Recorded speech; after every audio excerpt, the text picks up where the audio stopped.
नमस्कार, आप देख रहे हैं टाइम्स ऑफ भारत और मैं हूं आपके साथ मानवी ठाकुर। चलिए शुरुआत करते हैं आज की खास खबरों के साथ। मध्य प्रदेश में उपचुनाव चल रहे हैं। 2 विधानसभाओं पर हो रहे उपचुनाव को लेकर कांग्रेस और भाजपा दोनों ही दल एक दूसरे पर आरोप प्रत्यारोप गढ़ रहे हैं। इसी तारतम्य में ग्वालियर में कांग्रेस के नेता प्रतिपक्ष उमंग सिघार ने पत्रकारों से चर्चा कर भाजपा सरकार पर कई गंभीर आरोप लगाए, तो वहीं स्थानीय प्रशासन पर भी भेदभाव का आरोप लगाया। पत्रकारों से चर्चा के दौरान कांग्रेस के उपनेता प्रतिपक्ष हेमंत कटारे, प्रदेश महासचिव प्रमोद चौधरी धनु और जिला अध्यक्ष देवेंद्र शर्मा, युवा मोर्चा प्रदेश अध्यक्ष मितेंद्र दर्शन सिंह सहित कई बड़े नेतागण मौजूद रहे। इस दौरान उन्होंने कहा कि भाजपा सरकार योजनाओं के नाम पर धनराशि की बात कर मतदाताओं को प्रलोभन दे रही है और उनके नेताओं द्वारा भी अमर्यादित भाषाओं का प्रयोग किया जा रहा है। कांग्रेस से भाजपा में पहुंचे रामनिवास रावत को लेकर नेता प्रतिपक्ष सिंघार ने कहा कि रामनिवास रावत भाजपा में क्यों गए, ये हम सभी जानते हैं। जिस प्रकार से वो कर्ज में डूब गए थे, उनके काम धंधे बंद हो गए थे,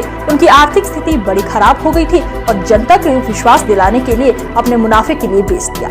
निश्चित तौर पर जनता इस बात को समझती है कि जो बिकाऊ होता है वो टिकाऊ नहीं होता, इसलिए मैं समझता हूं कि इस विषय पर जनता उन्हें घर भेज देगी। उन्होंने कहा कि ऐसा तो मुझे भी ऑफर आया था, मुझसे कहा गया था 50 करोड़ रुपए ले लीजिए और कैबिनेट मिनिस्टर बन जाओ, लेकिन मैं नहीं बिका हूं। मैं समझता हूं कि जनता जो आपको चुनाव जिताती है उसके प्रति आपकी जवाबदारी होती है और उसके प्रति आपकी ईमानदारी होती है, और जो बिक जाते हैं वो कैसे बाहर हो जाते हैं ये आप सभी को पता है, ये जानते हैं। जनता से बड़ा कोई नहीं है निर्णय करने में। उन्होंने कहा कि सरकार पूरी तरह निरंकुश है। कई बड़े घोटाले में हमने आवाज उठाई, लेकिन सरकार की ओर से कभी कोई जवाब नहीं आया, फिर चाहे नर्सिंग घोटाला हो या अन्य भ्रष्टाचार के घोटाले। सरकार पूरी तरह से मौन हो चुकी है और इसलिए हम इसे मोहन सरकार नहीं बल्कि मौन सरकार कहते हैं, क्योंकि ये सरकार प्रदेश के होते हुए भी केंद्र से संचालित की जा रही है और ये सरकार डरती है और ये नहीं चाहती कि जनता के सामने ये सारे घोटाले उजागर किए जाए। लेकिन हम सदैव से ही मुद्दे उठाते आए हैं और उठाते रहेंगे। ये बात आप भी जानते हैं कि सरकार में लोकतंत्र केवल नाम का रह गया है।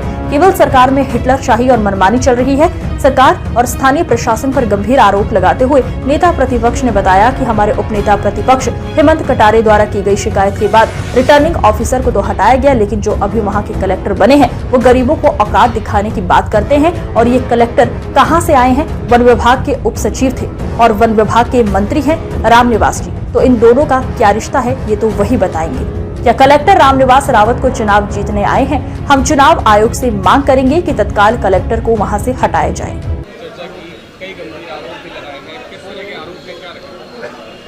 देखिए, ऐसा है कि सरकार भ्रष्टाचार पे मौन है। चाहे प्रदेश के अंदर जल जीवन मिशन रहा, करोड़ों अरबों रुपए निकल गए, सरकार ने आज तक उस पर जांच करा के सामने जनता के सामने कोई बात नहीं रखी। प्रतिवेदन लोकायुक्त के हजारों करोड़ के घोटाले के 2013 से पेंडिंग है, आज तक सरकार ने कोई पटल पे नहीं रखे।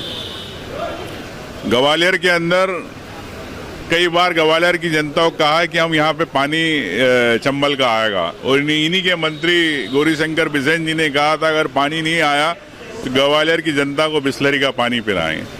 गौरीशंकर बिसेन जी गायब हो गए, बिस्लरी कब पिलाएंगे मोहन यादव जी ग्वालियर की जनता को बताएं। तो मैं ये कहना चाहता हूँ कि जिस प्रकार से सरकार भारतीय जनता पार्टी 20 साल में सपने दिखा रही है, ग्वालियर के क्षेत्र के लोगों को, चंबल के लोगों को झूठे सपने दिखाए जाते। किसान परेशान है, बिजली उनको मिल नहीं रही, 24 घंटे बिजली की बात करते, आज भी गाँव के अंदर अंधेरा पड़ा है, आज भी किसान परेशान है, खाद नहीं मिल रही। तो निश्चित तौर से मैं कह सकता हूं कि स्मार्ट सिटी की बात करने वाले ग्वालियर में अमृत योजना में किस प्रकार से आज सीवर का पानी मिक्स हो जाता है पेयजल के अंदर, लोग, यहाँ की जनता परेशान है। मोहन यादव जी आए और यहाँ की जनता से संवाद करें और यहाँ की तत्काल आप सुविधाएं जो आपकी सरकार ने कही थी वो पूरी होना चाहिए। लेके हमारे उपनेता हेमंत कटारे जी ने उस पर शिकायत करी थी, रिटर्निंग ऑफिसर को हटाया गया। अभी कलेक्टर बने हैं जो गरीबों को औकात दिखाने की बात करते हैं, और ये कलेक्टर कहाँ से आए? वन विभाग के उप सचिव थे, वहाँ से बन के सीधे यहाँ आए, और मंत्री रामनिवास जी वन विभाग के। तो इन दोनों का क्या रिश्ता है? क्या कलेक्टर रामनिवास रावत को चुनाव जिताने आए? तो हम चाहेंगे चुनाव आयोग से इसी बात पे मांग करेंगे कि तत्काल कलेक्टर को वहाँ से हटाया जाए।